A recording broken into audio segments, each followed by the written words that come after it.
அன்பார்ந்த நேயர்களுக்கு வணக்கம். நான் உங்கள் மதுசூதனன் கலைச்செல்வன். தினமொரு கதை நிகழ்ச்சியில் இன்று உங்களை சந்திப்பதில் மகிழ்ச்சி கொள்கிறேன். திருமால் எடுத்த 10 அவதாரங்களிலே 6வதாக அறியப்படுவது பரசுராம அவதாரம். அதற்கு முன்பிருந்த 5 வடிவங்களும் முழுமை பெறாததாக இருக்கக்கூடியது. மீனாகவும் ஆமையாகவும் கேழல் என்று அறியப்படும் பன்றியினுடைய வடிவமும் நரம் கலந்த சிங்கமும் முழுமை பெறாத குள்ள வடிவனாக இருக்கக்கூடிய வாமனன் வரையிலும் அவர்களெல்லாம் இந்த மனித முதிர்ச்சி ஏற்படாத நிலையிலேயே இருந்து உயிர்களை காத்த வடிவங்கள். 6வதாக அறியப்படும் பரசுராம அவதாரமோ நல்ல கல்வி கேள்விகளில் சிறந்து விளங்கி வேதாந்தங்கள் எல்லாம் கற்றுத்தேர்ந்தவர்களாக, மந்திரங்கள் பலதும் உபதேசிக்கப்பட்டவராக, அஸ்திரங்கள் எல்லாம் பிரயோகம் பண்ணுவதை பற்றிய நல்ல தெளிவு பெற்றிருந்தவராக பார்க்கிறோம். இந்த பரசுராம அவதாரம் கையிலே பரசு என்று அழைக்கப்படும் மழுவை ஏந்தியபடியே இருப்பார்.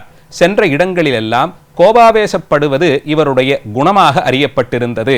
ஆயினும் எங்கெல்லாம் தர்மம் சோதிக்கப்படுகிறதோ அங்கெல்லாம் இவர் தோன்றி தர்மத்தை நிலைநாட்டுவது இவருடைய குறிக்கோளாக இருந்ததை இந்த அவதாரம் குறித்து வரக்கூடிய புராணக் கதைகள் மூலம் அறிந்து கொள்ள முடியும்.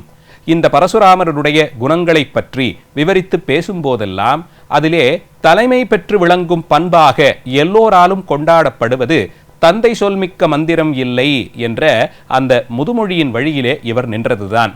வேதங்கள் கூட தாய் தந்தையரினுடைய முக்கியத்துவத்தை சிறப்பாக பேச பார்க்கிறோம்.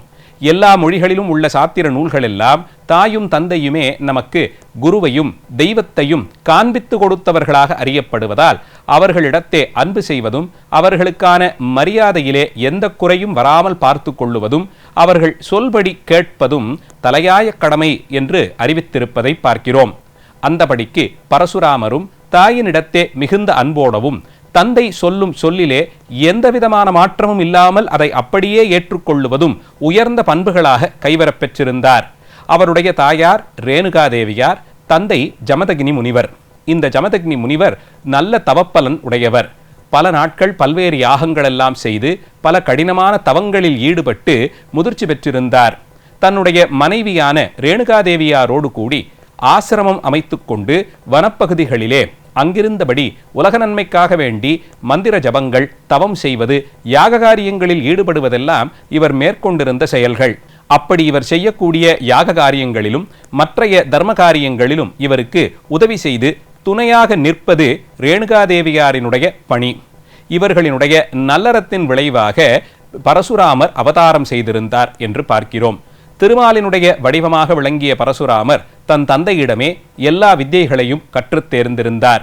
மிகவும் தெளிவான ஞானத்தோடு கூடியவராய் தாய் தந்தையரை முதன்மை தெய்வமாக வணங்கி வருபவராய் இருந்து வந்தார். இப்படிப்பட்ட இவர்களுடைய வாழ்க்கையிலே ஒரு சோதனை காலம் போலே ஒரு நாள் இந்த அம்மையார் கமண்டல நதி என்றழைக்கப்படும் நதிக்கு சென்று தன்னுடைய கணவனாரின் பூஜை புனஸ்காரங்களுக்கு நீர் சேகரித்து வரச் சென்றிருந்தார். அந்த ஆற்று நீரிலே கொண்டு சென்றிருந்த குடத்தை அலம்பி சுத்தம் செய்து அதிலே நீரை முகர்ந்து எடுக்கும் வேளையில் ஆகாசத்திலே சென்ற அழகே வடிவான ஒரு கந்தர்வன், இளமை பருவம், அவனுடைய முகப்பொலிவு இதெல்லாம் தோன்ற அந்த நதிக்கு மேலே ஆகாய மார்க்கமாக சென்றானாம். அப்போது அவனுடைய முகத்தின் பொலிவு பிம்பம் போல ஓடிக்கொண்டிருந்த நதி நீரில் தென்பட்டது. அந்த பிம்பத்தை நீரிலே பார்த்த ரேணுகாதேவியார் அவருடைய முகத்தின் அழகை வடிவழகிலே ஒரு நொடிப்பொழுது மயங்கி நின்றாளாம். இதை தவ வலிமையால் ஜமதகினி முனிவர் அறிந்து கொண்டார். அந்த நொடிப்பொழுது நினைத்த எண்ணம் அடுத்த நொடியே கலைந்து விட்டது. இந்த நிலையில் நதியிலிருந்து நீரை சேகரித்து கொண்டு ஆசிரமத்தை அடைந்த அம்மையார் அந்த குடத்தை அங்கே வைத்துவிட்டு தன்னுடைய கணவனார் திருமுன்பே வணங்கி நின்றார். ஜமதகினி முனிவர் தவ வலிமையாலே ஆற்றங்கரையில் நடந்த நிகழ்ச்சிகள் எல்லாவற்றையும் அறிந்திருந்தார். அந்த தண்ணீரிலே புனிதத்தன்மை இல்லாமல் இருப்பதற்கு என்ன காரணம் என்று அவர் கேட்க சொல்வதறியாது இந்த அம்மையார் தயங்கி வெட்கப்பட்டு நின்றாள்.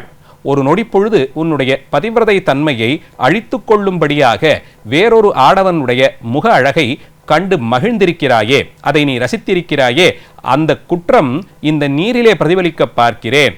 அதனால் இனி நீ இந்த ஆசிரமத்தில் என்னுடைய மனைவியாக இருந்து பணிவிடைகள் செய்வதற்கான தகுதியை இழந்து விட்டாள் என்று கடும் கோபம் கொண்டார். தன் மனைவியாகவே இருந்தாலும் தர்ம வழியிலிருந்து சிறிது பிசகினாலும் அதற்கான தண்டனையை அவர்கள் அனுபவித்தே தீர வேண்டும் என்ற முடிவுக்கு வந்திருந்தார். இப்படிப்பட்ட ஒரு சூழ்நிலையில் இந்த சச்சரவு நடந்து கொண்டிருக்கும் காட்சிக்கு பரசுராமர் வந்து சேர்கிறார். வந்தவர் தாயாரை ஓரமாக நிறுத்தி தன் தந்தையார் இத்தனை தூரத்திற்கு அவளுடைய செயலை விமர்சித்து பேசுவதை பார்த்து கொண்டிருந்தார். நடப்பது எதனால் நடக்கிறது, அடுத்து நாம் என்ன செய்ய வேண்டும் என்பது அறியாமல் அந்த காட்சியை கண்டு கொண்டிருந்த பரசுராமரை பார்த்த அவர் தந்தையார், என்னிடமிருந்து எல்லா பாடங்களையும் நீ கற்றிருக்கிறாய், என்னுடைய மாணவனாகவும் நீ இருக்கிறாய், நான் உபதேசித்ததெல்லாம் சேர்ந்து தான் உன்னை ஞான நிலைக்கு பக்குவப்படுத்தியிருக்கிறது என்பது உண்மையானால் இந்த நொடிப்பொழுதே இங்கே நின்று கொண்டிருக்கும் உன் தாயாரினுடைய கழுத்தை உன் கையில் இருக்கும் பரசு அந்த மழுவை கொண்டு அரித்து எரிந்துவிடு என்று கட்டளையிடுகிறார். ஒரு நொடிப்பொழுதும் கூட யோசிக்காமல் சொல்லுவது தன் தந்தை மட்டும் இல்லை, ஆச்சாரியர் ஸ்தானத்திலிருந்து அவர் இடும் கட்டளை என்பதை அப்படியே சிரமேற்கொண்டு தந்தை சொல்மிக்க மந்திரம் இல்லை என்ற நிலையில் நின்று தன் தாயென்றும் பாராமல் எதிரே நின்றிருந்த ரேணுகாதேவியாரினுடைய தலையை துண்டித்தாராம் பரசுராமர். தனியே அந்த தலை ஒரு புறமாய் போய் விழ தலையற்ற உடம்பு பூமியிலே சரிந்து விழுந்தது. அடுத்து என்ன செய்ய போகிறோம் என்று அறியாது தந்தையார் சொன்ன சொல்படி நடந்துவிட்டோம் என்ற எண்ணத்தோடு அவரை வணங்கி நின்றார் பரசுராமர். பார்த்தவருடைய தந்தையார், தந்தை சொல்லை அப்படியே கேட்டுக்கொண்டு நடந்த உன்னுடைய தவவலிமைக்கு பரிசாக நீ என்ன கேட்டாலும் தருகிறேன், உனக்கு என்ன வேண்டுமோ கேள் என்று கூற பரசுராமர் தன் தந்தையின் திருவடியை வணங்கி துதித்து தன் தாயார் மறுபடியும் உயிர் பெற்று வரும்படியாக செய்ய வேண்டும் என்று கூறினார். இந்த நிலையில் தன் மகனினுடைய அந்த மனமுதிர்ச்சியை பார்த்த ஜமதகினி முனிவர் தன் கமண்டலத்தில் இருந்து புனித தீர்த்தத்தை எடுத்து மந்திரங்களால் அதை நிரப்பி இதை கொண்டு போய் அந்த தலையில் தெளித்து உடம்போடு பொருத்தினால் அவள் மீண்டும் உயிர் பெற்று வருவாள் என்று கூற பரசுராமரும் அந்த தீர்த்தத்தை கொண்டு சென்று தன் தாயினுடைய சிரசுக்கு பதிலாக வேறொரு பெண்ணின் சிரசை தவறுதலாக வைத்து பொருத்திவிட்டார் என்று பார்க்கிறோம்.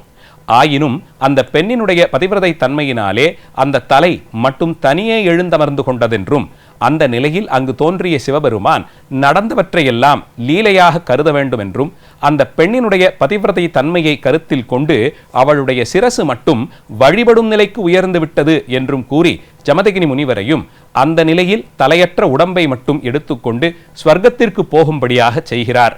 காட்சி கொடுத்த சிவபெருமானுடைய திருவடிகளிலே பரசுராமர் விழுந்து வணங்கி துதித்து நின்றார். உன்னுடைய தாயின் பதிவிரதை தன்மையினாலே அவளை வந்து வணங்குபவர்கள் எல்லா நலன்களையும் அடைவார்கள், எல்லா மங்களங்களையும் தருபவளாக உன்னுடைய தாயார் ரேணுகாதேவி இனிமேல் அம்பிகையின் வடிவமாக ரேணுகாம்பிகை என்ற பெயரோடே இந்த திருத்தலத்திலேயே வீற்றிருந்து வரும் அடியவர்களுக்கு வேண்டிய வரங்களை தருபவளாக இனி திகழ்வாள் என்று ஆசீர்வதித்தார். அதற்கு தகுதியான வழிபாட்டு மரபுகளையும் உன் அன்னையை துதிக்க வேண்டிய மரபுகளையும் முறைகளையும் நீயே வகுத்து கொடுக்க வேண்டும் என்று அவருக்கு உபதேசங்களையும் சிவபெருமான் வழங்கி பரசுராமருக்கு அனுக்கிரகம் செய்து மறைந்தார். அங்கே தனித்திருந்த தன் தாயின் சிரசை மறுபடியும் எடுத்து நிறுத்திய பரசுராமர் ரேணுகாம்பிகையாக உடலற்றதாய் வெறும் திருமுகம் மட்டும் உடைய அந்த சிரசை வைத்து பூஜிக்கத் தொடங்கினார். இந்த அற்புதங்கள் எல்லாம் நிகழ்ந்த இடம் இன்றைக்கு தமிழகத்தில் வேலூர் திருவண்ணாமலை பகுதிகளிலே இருக்கக்கூடிய சம்புவரையர்களின் ஆட்சி காலத்தில் அவர்களுடைய படைகள் நிறுத்தப்பட்டிருந்த படை வீடு என்றழைக்கப்படும் ஊர். இப்போது அதை நாம் படவேடு என்றழைக்கிறோம். அதற்கு வரலாற்று பெயர் படை வீடு என்பது. அந்த பகுதிகளிலே அரசாட்சி செய்த சம்புவரையர்கள் ஆகிற அரசர்களுடைய படைகள் நிறுத்தப்பட்டிருந்த அந்த இடத்திலே அவர்கள் எல்லோருக்கும் அந்த பகுதிகளில் இருந்த எல்லா தரப்பு மக்களுக்கும் குலதெய்வமாக இந்த அன்னை அறியப்படுகிறாள். இன்றைக்கும் ஆலயத்தின் கருவறையிலே அம்பிகை முழு உருவத் தோற்றமாக இல்லாது சிரசு மட்டும் வைத்து வழிபடப்படுவதை பார்க்கிறோம்.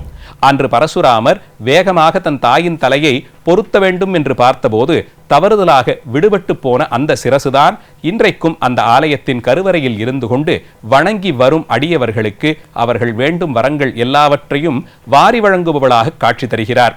மிக அழகாக அமைந்திருக்கக்கூடிய சூழலில் இந்த ஆலயத்திலே அம்பிகை சன்னதிக்கு நேரெதிரே பரசுராமருடைய சன்னதி கையிலே மழுவேந்தியபடி அவர் வீற்றிருக்க பார்க்கிறோம். கருவறையின் உள்ளே அம்பிகையை சுற்றி மும்மூர்த்திகளும் திருமால், பிரம்மன், ருத்ரன் மூவரும் அம்பிகைக்கு அருள் தரக்கூடிய நிலையில் ரேணுகாதேவியை எல்லோரும் வணங்கி உயருவதற்காக அவளுக்கு அனுகிரகம் செய்யும் நிலையிலே அரூபமாக நிறைந்திருக்கிறார்கள் என்று கோயிலினுடைய தலபுராணம் சொல்ல பார்க்கிறோம். எல்லா அம்மன் கோயில்களிலும் குங்கும பிரசாதம் வழங்குவதை நாம் பார்த்திருப்போம். இந்த திருத்தலத்தின் சிறப்பு மந்திரிக்கப்பட்ட மண் இந்த கோயிலிலிருந்து பிரசாதமாக தரப்படுகிறது. கோயில் வளாகத்திற்கு அருகே ஜமதகினி முனிவருடைய ஆசிரமம் அமைந்திருந்ததாக கருதப்படும் அந்த பகுதிகளில் ஒவ்வொரு வருடமும் ஆனி மாதத்திலே புதிதாக மண் பூத்து கிடக்கும். அந்த மண்ணை வெட்டி கொண்டு வந்து அதையே வரக்கூடிய அடியார்களுக்கு பிரசாதமாக தருகிறார்கள்.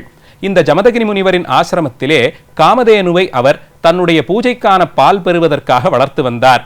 கார்த்தவீரியார்ஜுனன் என்பவர் அந்த காமதேனுவை கடத்தி செல்ல வேண்டி ஜமதகினி முனிவரை கொலை செய்தான் என்றும் பார்க்கிறோம்.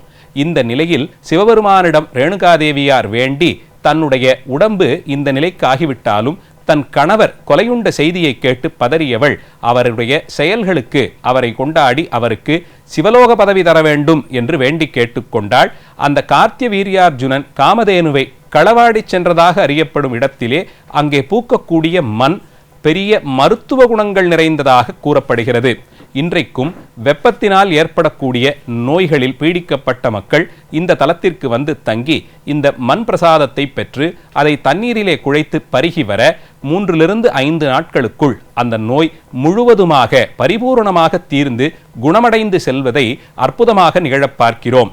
பரசுராமனுடைய தாயாராக புராண காலத்திலே அறியப்பட்ட இந்த அம்பிகை எல்லாம் வல்ல சத்தி தத்துவத்தின் வெளிப்பாடாக கருதி இன்றும் கூட எந்தவிதமான பேதங்களும் இல்லாமல் எல்லா தரப்பு மக்களும் சென்று வழிபட்டு குழந்தை வரம், திருமண வரம் முதலியவற்றை அன்னையிடமிருந்து வேண்டி பெற்று செல்கிறார்கள். தாய் தந்தையரினுடைய பாசத்தின் முக்கியத்துவத்தை நாம் எல்லோரும் அறிந்திருந்தாலும் அதை பற்றி நிறைய புராணங்கள் எல்லாம் தர்மசாத்திரங்கள் எல்லாம் பேசியிருந்தாலும் சொன்ன சொல் கேட்டு நடப்பதென்பது பிள்ளைகளின் தலையாய கடமை என்பதை அவதாரமாக வந்த திருமால் பரசுராமனாக நின்று நடத்தி காண்பித்த இடமாக படைவேடு திருத்தலம் கொள்ளப்படுகிறது. இங்கே பரசுராமர் வகுத்து கொடுத்த வழியிலே இன்று வரையிலும் பூஜைகள் நடந்து வருவதாகவும் விசேஷ காலங்களிலே அங்கே நடைபெறக்கூடிய விழாக்களும் அது சார்ந்த தாத்பரியங்களும் எல்லாம் கோயிலில் வழிபாட்டு மரபில் பரசுராமர் காலம் தொடர்ந்து நடந்து வருவதாக நம்பப்படுகிறது. இந்த ஆலயத்தில் மக்கள் பல்வேறு வகையான நேர்த்திக்கடன்களை வைத்துக்கொண்டு அந்த வேண்டுதல்கள் நிறைவேறியவுடன் அன்னையிடம் வந்து தங்கள் நன்றியை தெரிவித்து அந்த நேர்த்திக்கடன்களையும் நிறைவேற்றி செல்கிறார்கள். இங்கே வரக்கூடிய அன்பர்களுக்கு வாழ்வில் எல்லா வளங்களையும் படைவேட்டு உடையவளான இந்த ரேணுகாதேவி வாரி வழங்குவதை அவளுடைய அடியார்கள் சொல்லக்கூடிய உதாரணங்களிலிருந்தே நாம் அறிந்து கொள்ளலாம். அன்பின் வடிவமான அன்னை ரேணுகாதேவியினுடைய சிறப்புகளையும் அவள் ஆலயத்தின் சிறப்புகளையும் இன்றைய நிகழ்ச்சியிலே பார்த்தோம். நாளைய தினம் மீண்டும் ஒரு கதையோடு உங்களை சந்திக்கிறேன். நன்றி, வணக்கம்.